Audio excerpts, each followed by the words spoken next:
agradecer, né? Está disponibilizando o seu tempo preciosíssimo, que eu estou vendo essa aula cheia aí, para a gente conversar um pouquinho do site. Porque essa sua secretaria, a Secretaria de Cultura e Ação Criativa do município de Maceió, ela é nova, mas a Secretaria de Cultura do município já existiu. Mas em 1995, ela foi extinta e foi criada a Fundação Municipal de Ação Cultural. E de lá para cá, todo mundo que mexe com cultura aqui, os fazedores de cultura, produtores e tudo, nós só temos referência no município com a Fundação. Toda a nossa cabeça sempre foi voltada para a Fundação, porque a Fundação ela fazia as políticas públicas e executava. Então, agora, a Secretaria de Cultura do município, ela, para a nova geração, é até uma novidade, né? E não conheceu. O pessoal mais novo que começou a fazer cultura não conheceu a Secretaria Municipal de 1995, quando ela existiu. Então, o Dr. Kleber, para quem não conhece, é cardiologista, médico, cardiovascular, né? Mas enveredou pela política, né? Certamente na busca de até de melhorar, né? Dar uma contribuição maior no setor de saúde, que é um setor problemático, né? E o senhor pegou agora um outro problema sério, que é uma secretaria que o senhor assumiu, que não tinha nem orçamento, porque não existia. Então é um desafio, né? Dá para ver que o senhor gosta mesmo de atiçar o formigueiro. Não tenha dúvida. Primeiro um esclarecimento, porque eu entrei na política, mas não larguei a medicina. Eu costumo dizer para os amigos que a medicina é a minha cachaça. Isso aqui é mais um trabalho paralelo que a gente exerce, porque a gente gosta. Política institucional nós sempre fizemos, porque eu fui de conselho regional de medicina há uns 20 e poucos anos. Na Sociedade de Medicina fui presidente daquela sociedade 4 mandatos e lá a gente já brigava muito pela categoria. Aí surgiu a oportunidade de eu enveredar na política e aquela história, o cavalo passa selado, você tem que entender o momento. Eu aproveitei e de repente eu estou aqui vereador e no momento secretário de Cultura. Desafio sim, porque a gente está enveredando numa coisa que é fora da saúde, né? Mas a boa vontade de a gente conhecer o movimento cultural e transformar esse movimento cultural, dando a ele a pujança e a importância que o grupo merece, né? A gente está observando as queixas que o grupo sente, não é de agora, já é de muito tempo, as dores que todo mundo refere, né? Pela, não digo falta de atenção, mas pela atenção não proporcional à importância do grupo, que é essa atividade que a gente está tentando nesse momento fomentar. Então eu estou conhecendo os diversos grupos, participando dentro das possibilidades dos eventos culturais, já fui lá no forró, na praia, né? Estamos num processo aqui de resgatar o caminhão de forró, precisa de uns ajustezinhos. Ontem mesmo participamos a roda de coco, é verdade, não é coco de roda, é a roda de coco, né? Já estivemos no Quintal Cultural, estamos implementando a Lei Paulo Gustavo no município de Maceió, mapeamos o movimento cultural da cidade. Claro que isso é contínuo, é uma coisa contínua. Se possível, nós iremos fazer essa busca ativa, porque muitos não têm condição nem de acessar a internet, nem de se locomover até aqui a secretaria para fazer o seu registro. Então, isso espero, eu estou contando que num processo mais adiante a gente faça essa busca ativa, né? Às vezes tem mestres e mestras que não têm muita facilidade financeira de se deslocar, né? Então a gente vai tentar fazer um trabalho, seja no final de semana, seja um dia na semana, buscando esse pessoal. Aí eu vou precisar de você dizer onde é que está essa forma, né? E é isso aí. No momento, a gente tem a Lei Paulo Gustavo, que foi um alento que chegou neste momento de transição da Secretaria de Cultura, porque eu não sei bem falou, nós não existíamos no ano passado e, portanto, não fomos contemplados no orçamento do município. Né? O orçamento do município, o orçamento do governo, do Estado, o orçamento da Presidência da República é votado e aprovado um ano antes, para ser executado no ano seguinte. Então, este ano seguinte, nós não existíamos no ano anterior. Portanto, sem orçamento, né? E trabalhando minimamente para manter acesa a chama da esperança de toda a pessoa envolvida com a cultura do nosso município. A cultura, segundo os dados, né, do Observatório Itaú Cultural, ela cresceu de 2012 a 2020 3,11%. Ela cresceu mais do que a indústria automobilística, né? Que cresceu 2,5%. Então, existe nessa mesma pesquisa dados que o emprego, 7,4% das empregabilidades no Brasil nesse período deve-se ao setor cultural. Eu digo que isso não é difícil da gente entender. Por exemplo, a associação tem um projeto que é o Palco Móvel do Forró, e esse projeto foi um edital, inclusive aqui da FEMAC, na época R$90 mil, nós fizemos aqui o projeto, fomos agraciados com o edital, e com esse valor, foi essa que idealizou, eu fiz o projeto, mas o pensamento foi dele, nós construímos aquele palco, compramos equipamentos de som, microfone, caixa de som, retorno, mesa, tudo com esse dinheiro, ainda deu na época para fazer, acho que 27 apresentações. E esse palco vem rolando até hoje, né? O ano passado a gente fez um pequeno reparo nele, porque a gente está indo muito na praia, a Marizia estava dando conta dele, e eu lhe digo de certeza que a gente envolve por mês cerca de 500 famílias, entre músicos, motorista, pessoal de apoio, o técnico da mesa, porque essa mesa de som é a mesma que a gente comprou em 2017, porque é só uma pessoa que mexe nela até hoje. Se cada grupo que tocasse fosse lá regular o som, não tinha mais nenhum botão, não é verdade? E tem os ambulantes que circulam em torno desse projeto. Então a gente vem mantendo através de editais, conseguimos já emendas para mantê-lo, e a FEMAC aqui vinha dando um suporte muito importante, e eu estou até preocupada porque eu não sei como é que a gente vai, essa parceria com a FEMAC, a gente tem condição de continuar, porque são dois grupos que a gente coloca. Uma associação se responsabiliza com esse corre-corre que a gente faz, e o outro a FEMAC vinha dando esse suporte, porque realmente 500 famílias, a gente mexe ali, ou mais, porque é um local que tem muito vendedor ambulante. O pessoal passa ali vendendo picolé, amendoim, pastel, bolo, água de coco, cerveja. Não tenha dúvida da importância da economia criativa. A gente sabe que realmente tem um destaque importante, né? Em alavancar esse processo econômico dos ambulantes, do pessoal do entorno, do picolé, do sanduíche, enfim, né? Inclusive dos turistas que vêm a Maceió e se encantam com a apresentação do forró cultural. Domingo mesmo nós levamos para lá um solista de Oito Baixo. Foi o Teimosinho, né? Porque o Fole de Oito Baixo foi a sanfoninha que começou a história do forró. Olha o que você está falando aí, a sanfona de Oito Baixos está em fase de extinção. As pessoas que conseguem ainda tocar. Exatamente. Salvo engano, são 12 pessoas no estado todo que conseguem tocar a sanfona de Oito Baixos. Então é preciso que se diga isso. É preciso que a gente ensine as crianças a tocar a sanfona para que esse instrumento não morra.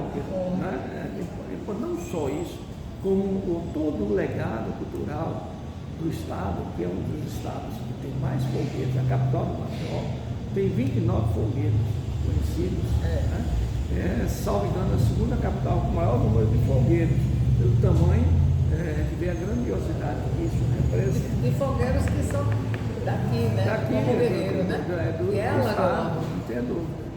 Então, é importante que a gente faça isso. Então, eu penso que a gente deve fazer uma atividade maciça, importante, junto à rede escolar da cidade nacional. Para isso, eu acho que você deve estar sabendo, nós estamos implantando o Folguedos na Rede. Nós vamos levar mestres e mestras em 40 escolas que vão fazer oficinas sobre os folguedos. E no final das oficinas, eles vão ter uma apresentação cultural. Então, tem ali um quadro de guerreiro, então todo aquele material, toda aquela indumentária, a gente vai doar para os alunos, né? E eles vão fazer a apresentação cênica adequada no final desse projeto. Esse é um projeto que foi criado graças a uma emenda do senador Rodrigo Cunha. A gente não pode nunca deixar de salientar isso aí, porque nós carecemos desse apoio dos deputados, dos vereadores, deputados federais e estaduais e senadores em fomentar a cultura através da doação de emendas parlamentares. Por exemplo, esse apoio que a gente vem dando lá no palco, né, a FEMAC vem sendo parceira com o grupo, esse outro grupo a gente vinha sustentando justamente com uma emenda que foi concedida pelo deputado Paulão, uma emenda parlamentar. Toda a emenda é bem-vinda. Esse projeto. E a gente precisa entender que a emenda não está ajudando A ou B, está ajudando o povo, a população. Verdade, com certeza. Agora, veja bem, doutor, ontem eu fiz uma entrevista lá, ouvi companheiro da internet, lá na roda, o menino se preocupasse com o carnaval. O carnaval daqui, alguém até falou, a gente não sabe se é lenda, não é lenda. Não é lenda porque existia realmente o carnaval de Maceió. E eu não me lembro como foi que começou a virar carnaval fora de época e o carnaval de Maceió começou a acabar. O ano passado, inclusive, houve o carnaval no período carnavalesco na Orla e houve também o carnaval nesse período em Jaraguá. Você está entrando num ponto que é importante que a gente resgate a raiz cultural do nosso estado, né? Então, por exemplo, o moleque namorador, já que você tocou em carnaval, nós tínhamos o moleque namorador, que era um fomentador cultural, né? E tem toda aquela história que o moleque namorador namorava a nega fulô, né? Da poesia, né? Da poesia, certo? E tem um delegado, tem toda uma história, né? Um delegado, tem o padre, enfim, e uma turista que parece que namorou com o moleque namorador. Então, esse resgate cultural que a gente precisa ter, precisa que as pessoas saibam como que a coisa começou, né? E a gente não deixar fenecer a vítima de coisas dos novismos, né, que aparecem sempre, né? A quadrilha, por exemplo, aquela quadrilha do padre, do casamento, a gente não vê mais. É um show business, totalmente fora do contexto histórico da quadrilha. Mas são coisas que a gente, no meio cultural, vivencia, né? E eu que sou raiz, eu gosto de manter a cultura anterior. Então, assim, o senhor está com esse abacaxi aí de não ter verbas, mas a FEMAC, na época, eu acredito que ela deveria ter, com certeza, ter um orçamento, né? Agora, como foi gasto esse orçamento, com muita gente de fora, ganhando cachê bastante elevado, e esse orçamento talvez não tenha sido bem planejado para chegar agora. A sua secretaria não tem orçamento, mas deveria ter na FEMAC, né? Sim, porque ela já existia. Veja só. O histórico passado, eu não vou comentar. Tá? Agora, o que a gente pode dizer é o seguinte, que a partir de agora, eu tenho colocado aqui para todos que compõem a secretaria, o processo, o projeto, ele é dinâmico e é único. Não tem FEMAC, não tem cultura, é um só. Né? E o que eu encontrei em relação à FEMAC foram débitos, né? e vem causando um certo dissabor no meio cultural, porque realizaram atividades culturais e não receberam ainda. Nós Então, temos ainda pois é, povos que então não receberam o cachê do São João. o prefeito já colocou e ninguém vai ficar sem receber. E eu tenho certeza que o prefeito irá honrar esses compromissos. Né? A data, isso vai ser resolvido posteriormente, porque nós estamos em final de ano, né, orçamentário, o recurso do Fundo de Participação dos Municípios está em declínio, que é o normal acontecer em todo final de ano, e é o grande aporte financeiro das prefeituras, é o Fundo de Participação do Município. E como na saúde, isso eu conheço de perto, é muito mais difícil, já é difícil sempre, mas é muito mais difícil você operar um paciente no último trimestre do ano do que no primeiro trimestre. Porque o recurso já foi usado, a demanda é maior do que a oferta, né? E os hospitais que têm a incumbência de, por exemplo, operar 10 pacientes que só vão receber 10 da secretaria, eles operam 12, 13, 14, 15, não porque queiram, porque a urgência chega e eles são obrigados a cumprir. E acontece isso em outros segmentos também. Então, essa dificuldade, ela é temporária, a gente acredita que logo nós veremos resolver essa questão. E tanto é que a gente está aqui nessa dificuldade com a Secretaria de Cultura de fazer os planejamentos que a gente gostaria de fazer. Você sabe que nós temos um calendário precificado, né? E foi fruto desse trabalho, dessa organização, que o Ministério Público Federal e Estadual determinou à Braskem que entrasse em ação na execução do que foi organizado. E a Prefeitura pediu à Braskem que nós procurássemos, porque nós já tínhamos todo esse calendário precificado e a gente tem uma expectativa de que qualquer coisa disso aí saia do papel ainda este ano. Eu até vou aproveitar essa oportunidade, eu ouvi os meninos falando ontem do calendário, né, do carnaval. Os forrozeiros, nós temos um bloco. Aliás, nós temos 2 blocos. Um bloco é o do site e o outro é o da associação. Os 2 blocos são na sanfona, a gente não usa aquele metal, né? E são blocos grandes, nós usamos trio elétrico nos 2 blocos. Então a gente paga o cachê do músico também. A banda nós temos 4 músicos que tocam em cada sanfona, 4 sanfonas em cada bloco. Então é um bloco que ele mexe também com a cadeia da cultura, né? Porque envolve muita coisa em torno dele. E é muito importante para o senhor como secretário, porque os grupos não deram muito, assim, na época tinha um presidente da FEMAC, que era o Vinícius Palmeira, ele valorizou mais o carnaval da época. Mas os outros não dão muito valor. Então é importante que a gente tenha um calendário prévio, porque, por exemplo, se você aluga um trio elétrico agora, você pode alugar por um preço. Se você aluga no carnaval, já é outro preço. Agora, como que eu vou alugar um trio elétrico agora se eu não sei nem quando o bloco vai sair?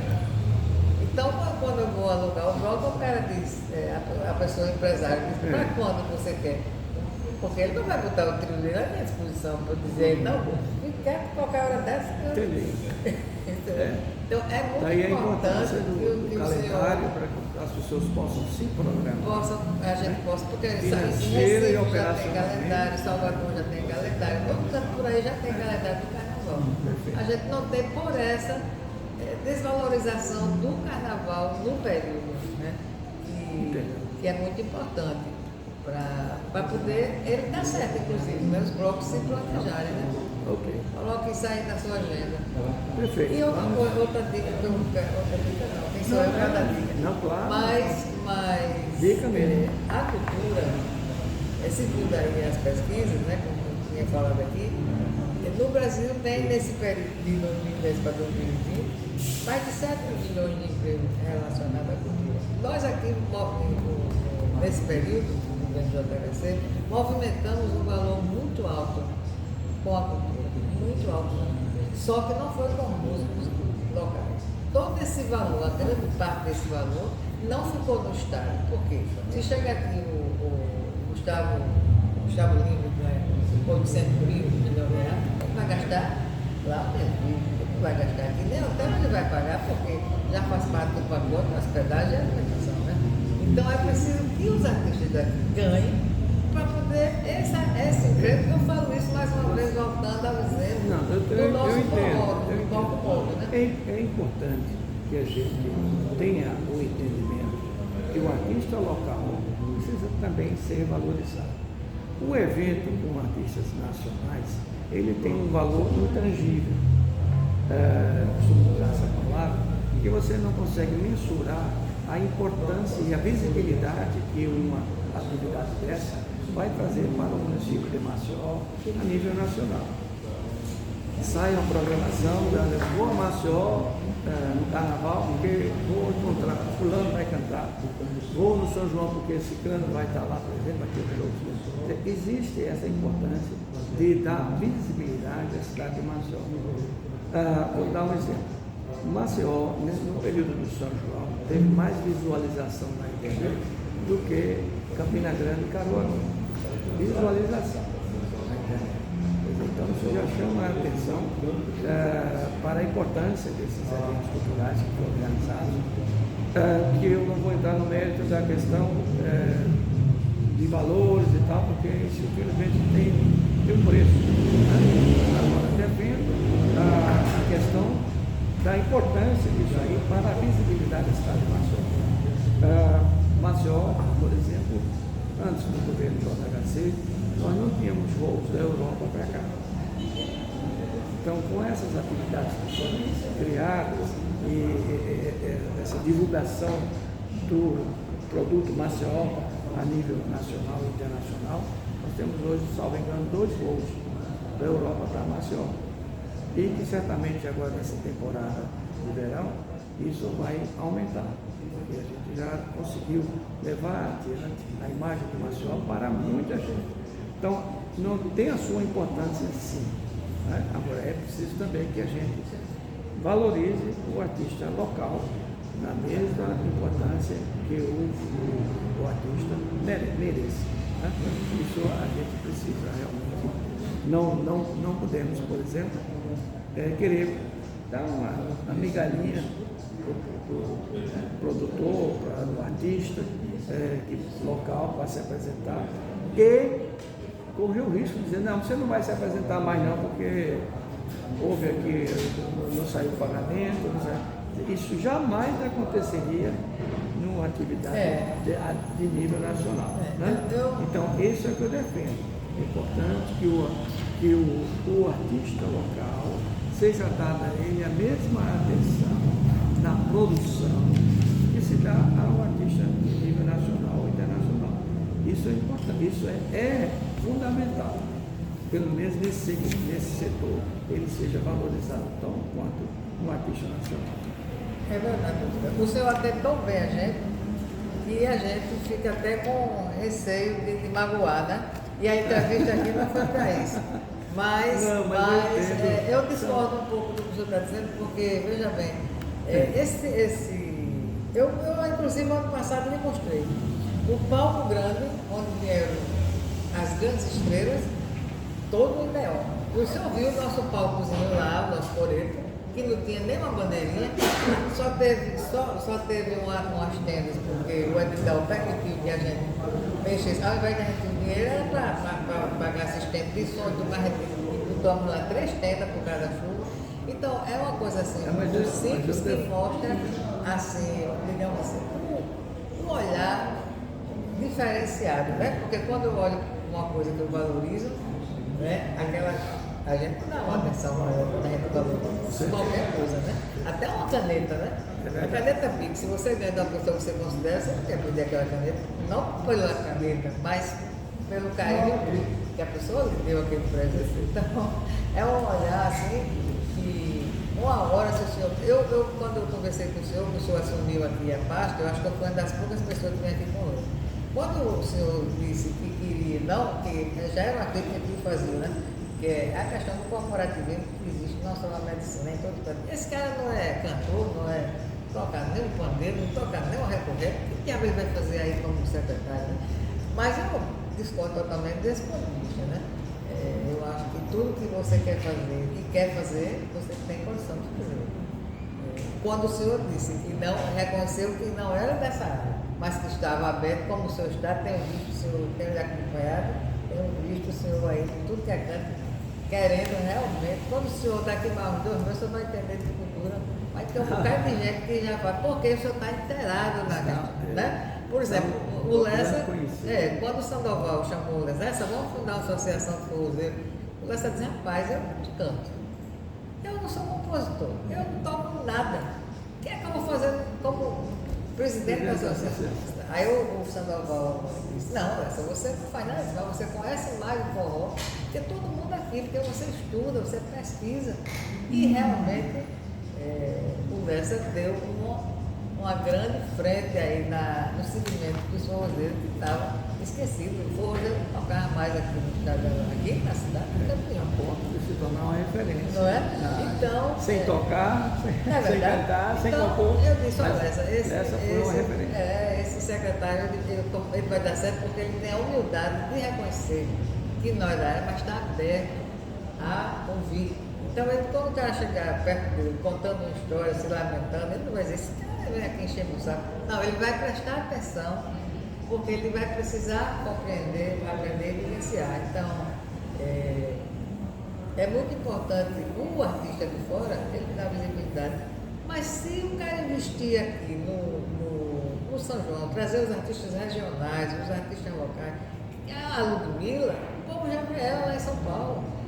Ninguém vem de São Paulo para cá para ver a Ludmilla. Mas se der uma mídia na cultura local, aí sim, vem porque é diferente, né? Vem ver porque é diferente. Então, são coisas que a gente não vai conversar aqui nessa entrevista. Não entendo. Mas se o senhor quiser, vista, a gente conversa aí, bate um papo. Com certeza. Isso, e posso dar uma modesta contribuição. Não, eu sei que o senhor está muito sempre bem assessorado, que o senhor é um cara capaz de estar aqui desde o início. Tenho falado disso, eu digo, olha, não é pelo fato do Dr. Fred não fazer parte de um grupo de reisado, nem tocar sanfona, que ele não tem capacidade de ser secretário de cultura. Isso aí, pode ser com certeza. Agora, eu acho que um olhar de quem estava mexendo com isso é que é um olhar diferente e não está certo para nós aqui. Nós reconhecemos isso, entende? Eu vou citar aqui o caso da escola de samba. A prefeitura está gastando uma grana com a escola de samba lá do Rio de Janeiro, quando aqui as escolas de samba desfila aqui caindo, o pessoal vive com a cuia na mão. Aí, não, isso vai dar visibilidade a Maceió. Mas tem coisa mais barata que dá. Por exemplo, a cadeira gigante. Eu achei um negócio fantástico. Deu todo artista importante, toda autoridade. Eu ainda não passei ali 1 hora que não tivesse fila. E não se gastou tanto assim para fazer. Verdade. É a questão do que eu chamo bem intangível. Maceió vai aparecer na televisão a nível nacional e internacional. Isso é um bem que você não consegue mensurar. Né? A cervejaria consegue calcular quanto vai lucrar com a venda de cervejas no carnaval. Ela consegue mensurar. Mas uma atividade dessa, a gente não tem como.